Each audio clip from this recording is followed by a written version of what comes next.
If you're trying to grow something bigger than yourself and you haven't been successful, this video is for you. Not only will I showcase all the mistakes that I've seen multiple of my clients make time and time again, and I even advise against but they still make it, and I'll also tell you the mistakes that I've personally made myself, but also how I found a recent success this past weekend and what I did to make it happen. But before we get started, go ahead and subscribe to this channel. And anytime I create value, give it a like.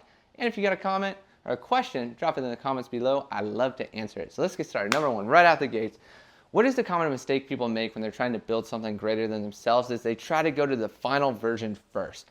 And what I mean by this is like, say a retreat. You know, the common mistake I've seen with 2 retreats I've filmed, and I've advised against both of these, was they went out to, so we're in Kansas City, and they went out to, like the first one went out to Temecula with a bunch of dudes and paid for everybody to go out there to have the retreat filmed and testimonials created. And it was super dope, but it didn't work. And then the second one was I filmed a retreat in Bali this past year.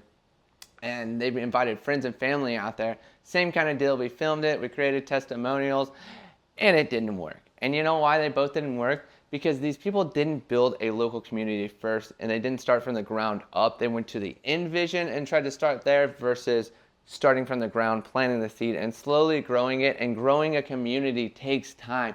Not only does it take time, but it takes a valuable effort of what you want to bring to the people and what the people want, and meshing it together to grow it and expand it. Not to just be like, here's what we're doing, we need people there, and once we film it, we're going to showcase it, and once we showcase it, it's going to take off. We wish it would work that way, and I've even tried that, and it doesn't work. It never works. Not only does it not work, you waste time and energy to find out that it doesn't work, which is the worst thing possible. So what does work, you're asking? That is a great question. Not only will I tell you in less than 2 minutes in, let's go. So what does work is you have to start small, and you have to plant a seed, and you have to grow that seed with the people, and you cultivate it into a garden. That's the analogy. But how does this actually work? Is number one, you have to have an idea, whether this is a personal brand, a service, or a brand. You gotta get the idea, and you gotta understand what solution you're creating. And I say solution, and then you go back to the problems, or you can address the problems and understand what your solution is. And then from there, you gotta create your first event, and you gotta put this stuff out there. You gotta talk about it. You know, you gotta talk about your brand values. You gotta talk about what is the problem and how you're solving it, what solutions you're bringing to the market. You got to put this stuff out there, and it feels like you're doing nothing, but you're doing a ton of work. It's laying the foundation.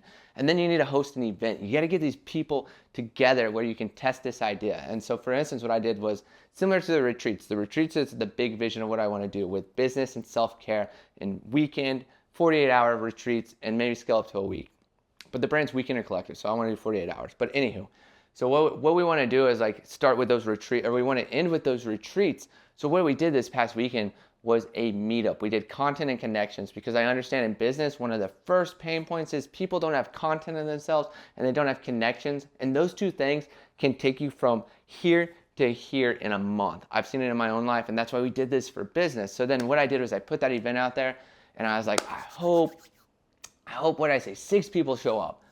5, or I said 4 to 6, and 5 people showed up. And I was like, let's go, let's fucking go. And not only that, those people showed up, they had fun, they interacted, they even connected. I saw some people and I'm like, oh, she wants to be a business coach, and she needs a coach. And they connected, and I'm like, let's go. And then I've been looking for a photographer. A dope photographer showed up who's a Canon shooter, and I'm like, yo, let's connect, let's do some other stuff. And it was just cool to see it happen.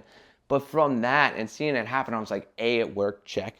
Number 2, I was like, hey, so for the next one, what would you guys like? Would you guys like more of this stuff? Or like, I've been playing with this idea of like self-care and business together in one. Is that too much, or could we pull that off? And they're like, no, that's perfect. And I'm like, so like if we start off with yoga and did some brand guidelines and then some breath work, that wouldn't be too much? And they're like, no, we love that. And I'm like, cool. And then I'm like, would you guys like to help facilitate it? So you see what I'm doing here is like, hosting an event, getting feedback, seeing what they can buy into and what is too much and what isn't enough. Like, I'm asking the people who are attracting in, and then based on that, I'm seeing if they want to be a part of it. And being a part of it is freaking huge, because even in this stuff too, when you're building early, you're gonna attract in people who have the same idea. But I think a lot of brands fail because they want to teach and talk to the people, where the biggest, most successful brands say, come be a part of this. And you know, these people, for instance, I don't see them as sticking around forever. I think a couple might, but the main thing is that you're giving them a platform to build and grow on and to understand themselves. And if you're in personal development, business development, coaching, or anything entrepreneurial, like that is the foundation of it all. And I think that's what a lot of people are after, is not only do they want to find solutions, but they want to be a part of something, and they want to grow in a container, and then they want to spread their wings and fly out, while some might want to stay and grow with it. But I think a lot of people, number one, they try to sell to people, and they try to get people in an experience to solve their financial issues, and they also have that stuff that they want to put out with the world, but they're more worried about the financial one, and like, we need to make money quick, because when we make money quick, we can grow faster, and I can do this more, when it actually works the opposite. The more time and energy and effort that you put in something without wanting money, the more money you get out of it, and the more time and freedom you create, right? But anywho, the biggest mistake that I said people make, and we'll summarize this, is they try to start at the inversion first, instead of planting the seeds and slowly growing it, and like putting out the values, putting out what it is, talking to people, starting local meetups or gatherings, like testing it, seeing if people like the funnel, if they're going through it, then like spitting the ideas out with the people, like asking them for their feedback, what they think, because now you're taking what you're building and what they want, and you're putting it together. And not only that, when you ask people what they like and you apply it to the next version, they feel seen and they feel heard. And if people feel seen and heard, they're going to continually come back, because that is a very rare feeling in this current reality we're in, this time. And if you can create that feelings, not only, and then two, if those people think they can be a part of what you're building, or you need them to be a part of it and they're willing to, like, that's going to help you grow and scale, and that's going to help them grow and scale. And it creates these symbiotic relationships. And then before you know it, an event that started off as like 5 people is going to be 50 people. There's going to be, 10 high-paying customers that can't get enough of what you're doing, And it's going to continue to grow and expand. But the secret is to start small, start local, start with the community, and then ask that community endlessly what they need to grow, because those initial people that attract are so important, because they actually get the vision, they understand the vision, and they're your best guides to fine-tune everything that you're creating. And if you follow this, I swear to God, you'll be more successful than the person who's trying to go out to California or Bali and host their first retreat with no following and never hosting local events, or hosting very minimal, sparse local events that have a very hard time attracting, because they're thinking that a foreign country is going to solve the problem, when realistically it is consistency. It's talking to people, it's connecting, it's going slow, it's planting the seed and watering that fucker for a month and seeing it start to sprout, and you're like, let's go, and then you love it more, you give it some more water, you give it some more sunlight, then it turns into that giant money tree behind the camera, and you're like, let's make some money, baby.